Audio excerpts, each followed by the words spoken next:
I want to show you how I make these little soft boxes. The cardboard you see there is the template that I use, and I use, this is just a piece of denim, in fact, a length of denim, but I usually use old jeans and make sure that I get a little bit of the pocket in, or the seams, or the belt loops, just to make it a little bit more fun looking. And the tailor's chalk, I'm drawing round here with the tailor's chalk. This size, the base of the box, which is the middle square, is 5 inches square, and the sides of the box is 4 inches. Now, if you scale that up, you can make boxes with taller sides or bigger boxes. This is just about a right size for all the uses I put it to. I put so many bits and pieces in these boxes. So we're going to cut that out now, now that it's marked. And I like to make things in batches of 10, and so I'm going to cut 10 of these out and work on 10 of them at the same time. So it's a good way of working, like a little production line. You know me and my production lines. It's good to be accurate, but you don't have to stress over the accuracy of these, because they are meant to be, sort of a little bit crafty and a little bit, what's the right word? I can't think of the right word. But these aren't terribly carefully finished. They've got a real scrappy look to them. Scrappy, that's the word we'll use, I guess. Okay then, so the next bit here, there's number 1, and I made 10 of them. And there they all are, 10 different loads of jeans. As you can see, they're different colours, there are seams in them, bits of jeans everywhere, dark one, light one.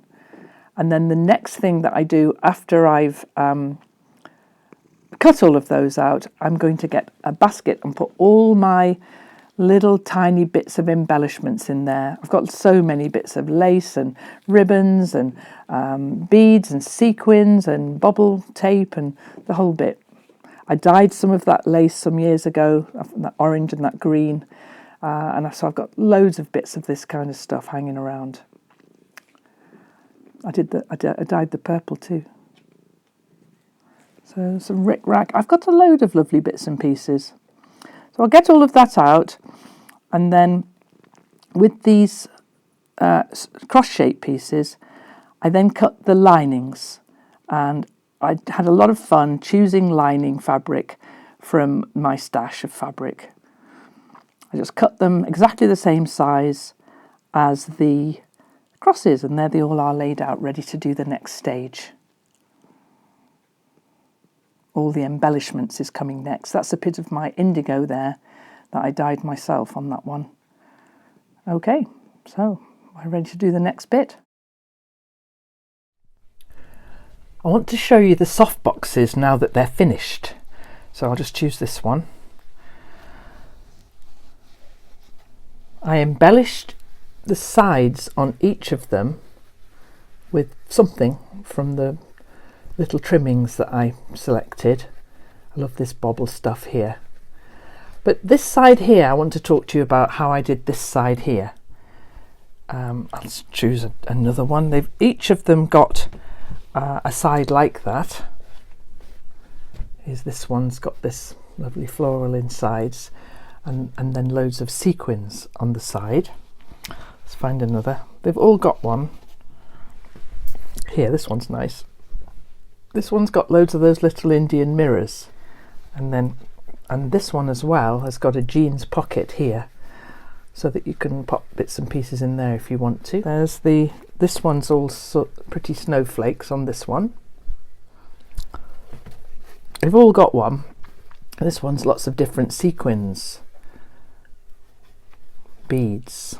Look, this one's the green one. It's got green on the inside, green bubbles here, and the beads are all green.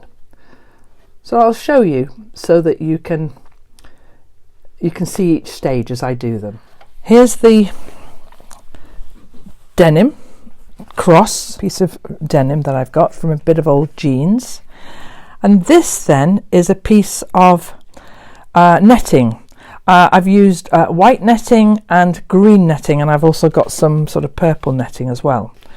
So I'm just going to, and I've cut it to the size of one of the sides, okay? So I'm just going to, the thing about these boxes is that they're not terribly neat and tidy.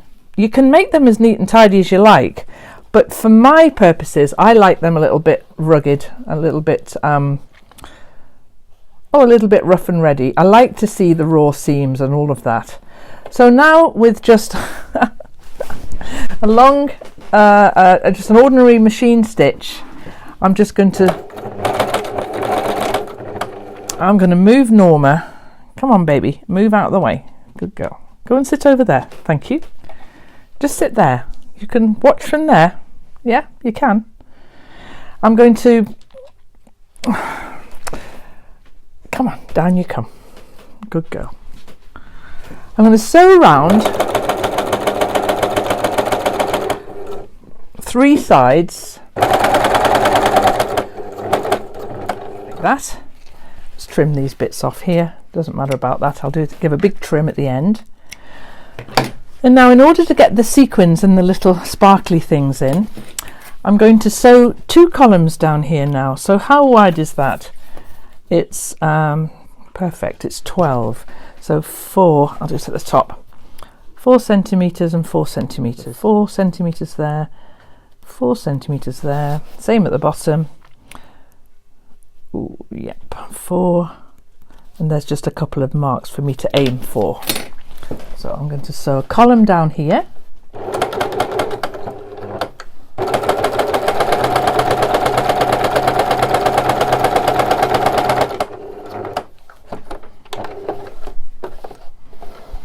And then a column here. Okay, so it looks like that now. And now I'm going to go into my beads and sequins. So I've got these boxes full of gorgeous sequins and beads. Put that up there so that you can see what I'm doing. And as I say, this one's a green themed one. I think I'm going to do green and gold. So a few green beads, and I'm going to shove them all the way down to the bottom there. Green. I've got some gold stars in here, so I'm going to use some gold stars. In the middle column, I'm going to put a few gold stars here. Let's get a little pinch of those. Put those in there. Shake them all down. And then in the end column, let's see, what else have I got? What about putting in a gold, one of these silver, come on, one of these little tiny silver stars. Put one of those in. Okay, so those beads and sequins are trapped in there now, and now I'm going to do a row of stitching along there, which has trapped those sequins in there. Now we can choose some more sparkly bits and pieces. So there is my next little pocket done there now, and now I'm going to sew along. And then that layer is trapped, and now I want to put a couple of sequins in. The last row of stitching then is going to trap all of those in. And that's that part done. That panel, so when this is assembled, when the box is put together, that'll be one side. Now we need to decorate the other panels now. And so I'm going to move you so that we can see how I'm going to do that. The lining I'm using for this one is this beautiful fabric that was sent to me by someone. And so I'm going to put that right in the centre there, and that's actually the bottom of the box. So I'll just stick a couple of pins in there, and I'm going to stitch that on. And what I'm going to do now then is look through all my embellishments here, this big basket that you saw earlier on, and I'm going to choose embellishments that I think will work with this particular colourway. Okay, we'll do that there then. Get a couple of pins for that. So that's the waistband of the jeans there, which gives me a nice edge. And if I was to put that there and stitch that on, just straighten this edge up a little near the top. I have to leave the top there because that's where I have to attach the lining, but that would work, and that actually might work with that underneath it. What do we think about that for an idea? It's quite nice, isn't it? So this part then is all about playing so that you can find, you know, how you want the finished thing to look. So I'm going to do that now, and I'll bring it back when I've sewn everything on, and then we'll do the next stage. Okay, so I stitched everything down. It's a bit rough on the back, but that bit's going to be covered over with the lining. So I cut the lining fabric out, and I'm just going to line that up there now and sew all the way round the edges to secure that. Again, it's not terribly accurate or tidy, but it's just stitched on. You can see some of the bits sticking out there. It doesn't matter about that, it will all get trimmed. So it's stitched all the way round. So that bit there, for instance, that'll get trimmed in the final thing. So now I've pinched the edges together and sewn up and down twice, maybe 3 times, just to make it nice and secure, and also to give it a bit of a scrappy look. And now I'm just going to trim everywhere. So the little bits where there's an excess amount, I trim that off. Just make it so that it's acceptably trimmed. And there it is. And there it is on the left-hand side, along with all the other ones I made. Thank you for watching. They're all over there in the shop now, if you're interested.